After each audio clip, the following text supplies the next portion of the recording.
সবাই ফকির, কারণ দিন শেষে হাত তুলতে হয়। মুসলিম যারা তাদের ফকিরের আদর্শ কি, এই মিলাদ শেষে আল্লাহর কাছে হাত তুলবো, ধনীও তুলবে গরিবও তুলবে। ঠিক। আরো যদি বুঝতে চান, আপনি সারা পৃথিবীর হসপিটালগুলোর দিকে তাকিয়ে দেখেন, একই হসপিটাল ভিক্ষুক ভর্তি হয়ে আছে, থানার এসপি অক্সিজেন নিয়ে পড়ে আছে বেডে, যত টাকা ছিল সব শেষ। দেশের যা প্রধান তারাও একদিন অসুস্থ হয়। কেমন ফকির বোঝানোর জন্য বলছি, আমরা যারা থলি নিয়ে ব্যাগ নিয়ে বাড়িতে বাড়িতে ভিক্ষে করতে যাই, আমরা মনে করি ওরা মনে হয় ভিক্ষুক না, ওরা ভিক্ষুক না, ওরা আল্লাহর মেহমান। কোন ব্যক্তি যদি আপনার কাছে চায়, আপনি মনে অজান্তেও বলবেন না ফকির আসছে ভিক্ষা দাও। আমরা অনেক সময় আমার স্ত্রীকে বলি, আমার সন্তানকে বলি, বাইরে একজন ভিক্ষুক আসছে তাকে ভিক্ষা দাও না। আল্লাহর কোরআন মাজিদ বলছে, কোন ভিক্ষুক যদি তোমার বাড়িতে আসে তুমি বলবা, ও আমার স্ত্রী, ও আমার সন্তান, আল্লাহর একজন মেহমান বাইরে দাঁড়িয়ে আছে, তুমি বাড়ি থেকে 5টা টাকা বা 1 কৌটা চাল তারে দাও। সুবহানাল্লাহ। আল্লাহর মেহমান, এটা কোরআন এবং হাদিস দিয়ে বোঝায়। আমি আলোচনায় যাব। আল্লাহর কোরআন মাজিদ বলছে, তুমি যেখানেই থাকো, যে পজিশনে থাকো, আমার কাছে তোমার একটাই পরিচয়, তুমি ফকির। আর হাদিসে মুবারক বলছে, আল্লাহ তাআলা হাসরের ময়দানে আমাদেরকে বলবে, তোমার বাড়িতে আমি গিয়েছিলাম, আমাকে খাদ্য দাও নাই, তুমি আমাকে পানি পান করাও নাই, তুমি আমাকে চিকিৎসা করাও নাই। যখন আল্লাহ রাব্বুল আলামিনকে বলবো, হে আল্লাহ, কই কোনদিন তো তোমাকে পাই নাই, তুমি কেমনে বললে তোমাকে খাওয়াই নাই? আল্লাহ তাআলা বলবে, তোমার বাড়ির পাশের একজন গরীব, তোমার চাচা, তোমার ফুফু, তোমার রক্তের আত্মীয়, রক্তের বাইরে, তুমি মনে করে দেখো, একদিন তোমার কাছে গিয়েছিল, আমার ক্যান্সার হয়েছে, আমি অসুস্থ, চিকিৎসার জন্য টাকা লাগবে। হাদিসের কথা, আমার নবীর আদর্শ, যে আয়াত পড়েছি, লাকাদ কানা লাকুম ফি রাসূলিল্লাহি উসওয়াতুন হাসানাহ, আল্লাহ রাসূলের আদর্শ তোমার কাছে কেউ চাইতে আসলে, থাকলে দাও, না থাকলে মাথায় হাত দিয়ে বলো, যদি বাবার বয়সে হয় বাবা, মায়ের বয়সে হলে মা, ভাইয়ের বয়সে হলে ভাই, সন্তানের বয়সে হলে সন্তান, আমার পকেটে তো কিছু নাই, তুমি আমাকে মাফ করে দাও, তুমি আল্লাহর মেহমান, আমি তোমার সাথে মেহমানদারি করতে পারি নাই, তুমি আমাকে মাফ করে দাও। ধিক্কার দেওয়া যাবে না, কারণ আল্লাহ বলছে, তুই দিবি, তুইও ফকির, যে দিচ্ছে সেও আমার কাছে ফকির, কিন্তু যে দিতে আসছে সে আমার মেহমান, তুই মেজবান, তুই মেহমানদারি করবি। কারণ আমি আল্লাহ আমার নবীকে দিয়ে জানিয়ে দিয়েছি, পৃথিবীর কোন মানুষের পরে, কোন ব্যক্তির পরে যদি আমি যখন বেশি খুশি হই তার বাড়ি মেহমান পাঠাই, তাহলে তোর বাড়িতে মেহমান গিয়েছিল, ওটা তো মেহমান না, ওটা আমি স্বয়ং আল্লাহ গিয়েছি। সুবহানাল্লাহ। কে গিয়েছে? আল্লাহ স্বয়ং গিয়েছে। আল্লাহ। হাসরের ময়দানে প্রশ্ন হবে, আমি অসুস্থ ছিলাম, আমাকে দেখো না, কই তো আল্লাহ, আমি তোমাকে কোনোদিন অসুস্থ দেখি নাই কেন? আমার প্রতিবেশী আব্দুল সালাম ক্যান্সারে পড়েছিল, একদিনও তো দেখতে যাও নাই, ওরে দেখলে তো আমারে দেখা হচ্ছে। সুবহানাল্লাহ। আমি তো পৃথিবীর সৃষ্টিকর্তা, আমার তো কোনো চাওয়া পাওয়া নাই, আমি পরীক্ষা করার জন্য পৃথিবীতে পাঠিয়েছি। আমার বান্দা অভাবে থাকবে, তুমি দেখবা, আমার বান্দাকে দেখা মানে আমার সাথ। আমার তো, আমি কোন ফায়াকুলের মালিক, আমি যেটা বলবো সেটা হবে, পৃথিবীর সবকিছুর মালিক আমি ছিলাম, তোমার পরে কিছু দায়িত্ব দিয়েছিলাম, আর বলেছিলাম এইভাবে এইভাবে কাজ করো, করো নাই। আমি বিপাশিত ছিলাম, পানি খাওয়াও নাই, একজন বিপাশিত ব্যক্তি এসে 1 গ্লাস পানি চেয়েছিল, তুমি ধিক্কার দিয়ে পাঠিয়ে দিয়েছিলে, তুমি ভিক্ষুককে তাড়িয়ে দাও নাই, তুমি আমার আগে আল্লাহ আমাকে তাড়িয়ে দিয়েছি, ঠিক। আমাকে তাড়িয়ে দিয়েছি।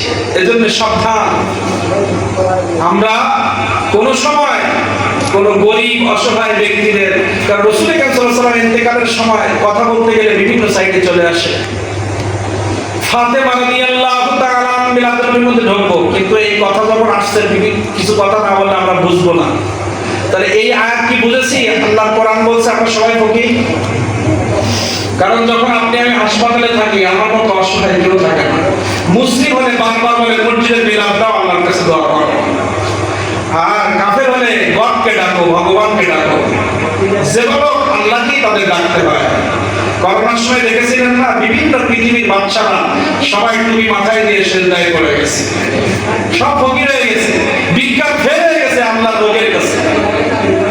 আমাদের মধ্যে অনেকের এমন রোগ হয় ডাক্তার ধরতে পারে না, ডাক্তারি বিদ্যা শেষ।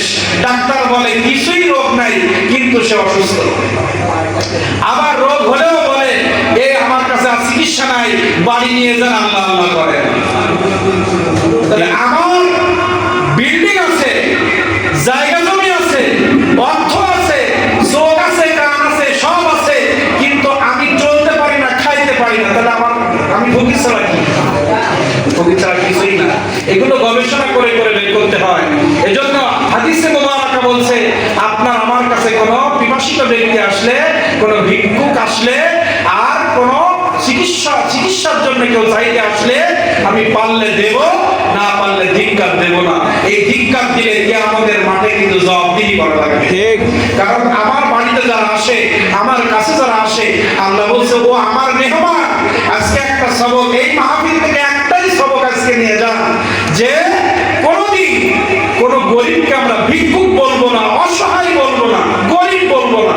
একটা সেন্টেন্স আজকের থেকে আমরা আমল করব, সেটা হচ্ছে ও আল্লাহর মেহমান। ঠিক আছে? ঠিক।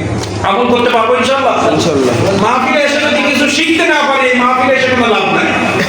কারণ রাসূল কারীম আগমন হয়েছে পৃথিবীর মানুষকে জাহান্নাম থেকে জান্নাতে নেওয়ার জন্য, পৃথিবীর মানুষকে উত্তম চরিত্র শেখানোর জন্য, পৃথিবীর মানুষকে আদর্শবান মানুষে পরিণত করার জন্য।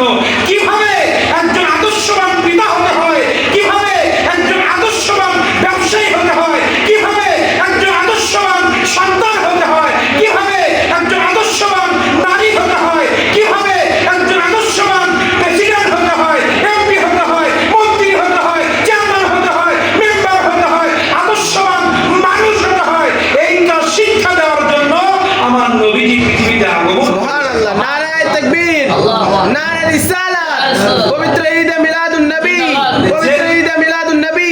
যে কারণে আগমন হয়েছে, সেই কারণগুলো যদি আমরা না শিখি, তা আমাদের এসে লাভ কি? যে নবী মুহাম্মদ রাসূলুল্লাহর আগমনে এসেছি, উনি কেন আসলেন, কেন পাঠাইলেন, আমরা যদি ওনার জীবন থেকে একটু না শিখতে পারি, একটু আমল যদি আমরা না করতে পারি, আমাদের আশা যাওয়া কোনো লাভ হবে না। তার আজকে প্রথম একটা সবক বের হলো।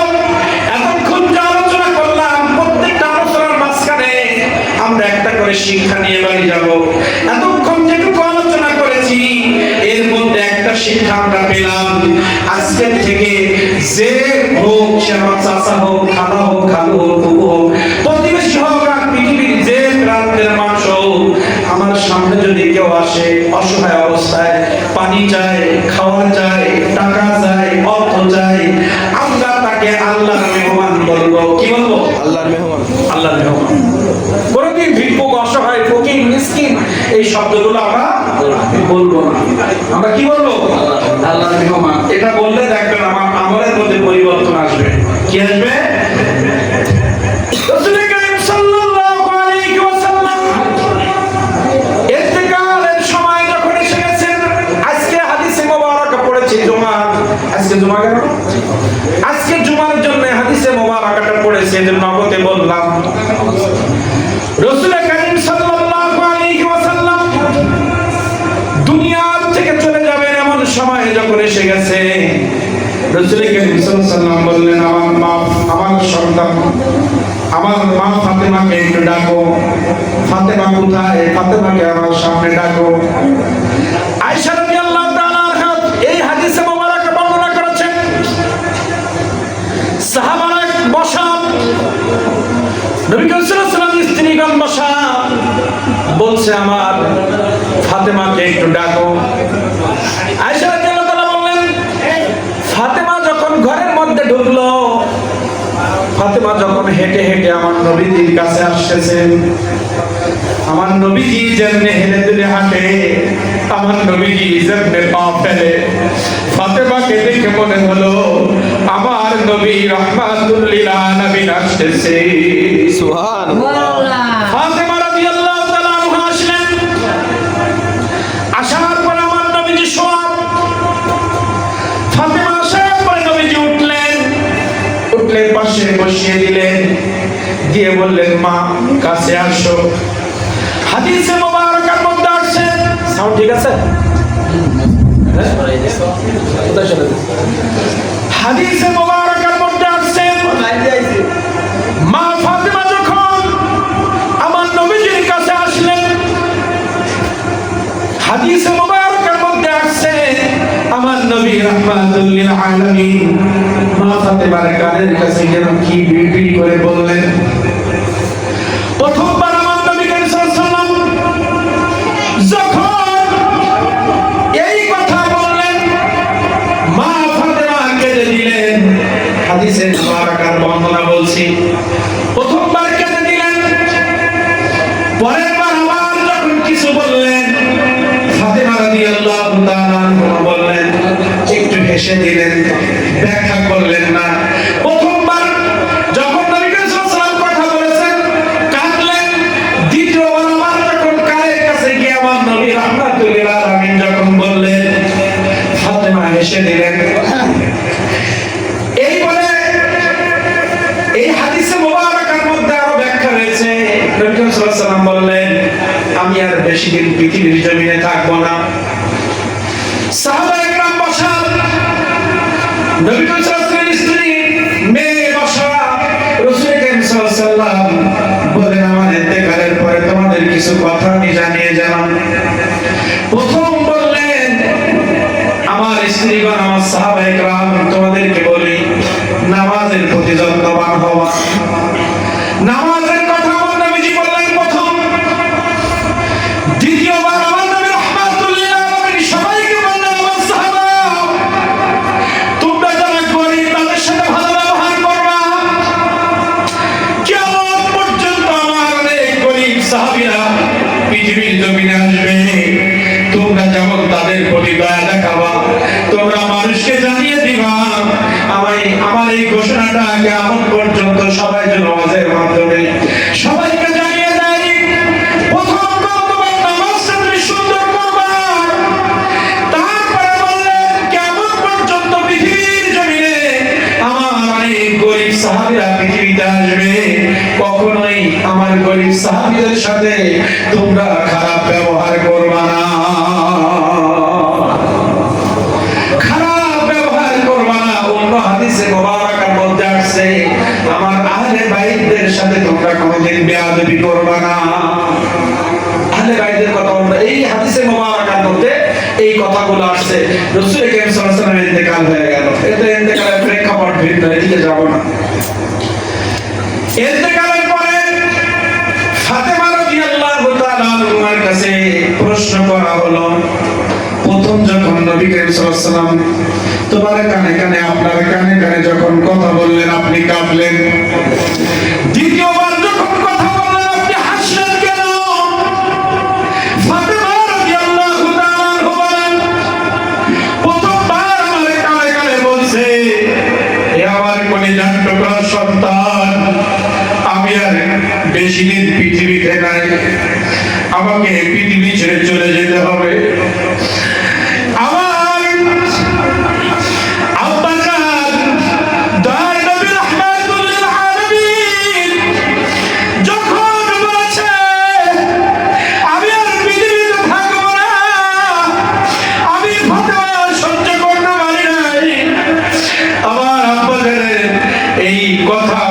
সহ্য করতে পারি নাই, পরে অনেক কষ্ট দিয়ে আমি কেঁদে দিয়েছিলাম।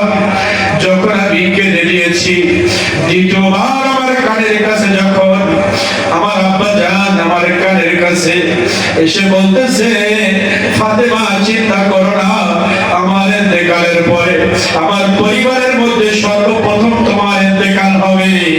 তোমার ইন্তেকালের সঙ্গে সঙ্গে আমার সাথে তোমার সাক্ষাৎ হয়ে যাবে। আরো বললেন, তুমি চিন্তা করো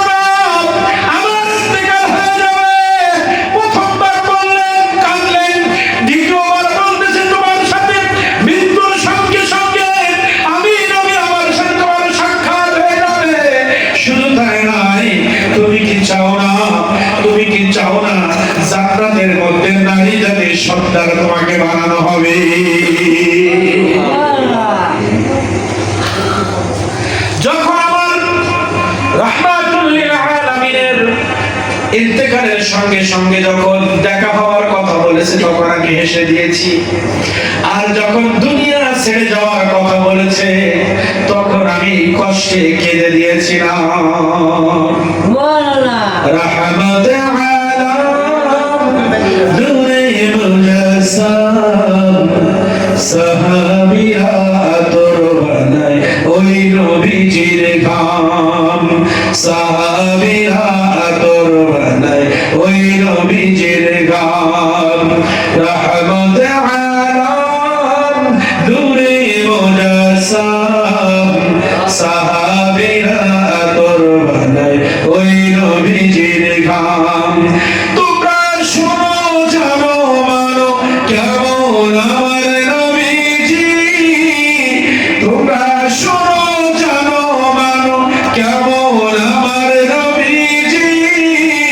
জাগার পাগল চন্দ্র সূর্য তারকাজি, যাহার পাগল চন্দ্র সূর্য তারকাজি। তোমরা আরো শুনবানি সুন্দর কাহিনী, জান্নাতের রুমে রুমে দেখা নবীর নাম, জান্নাতের রুমে রুমে লেখা নবীর নাম।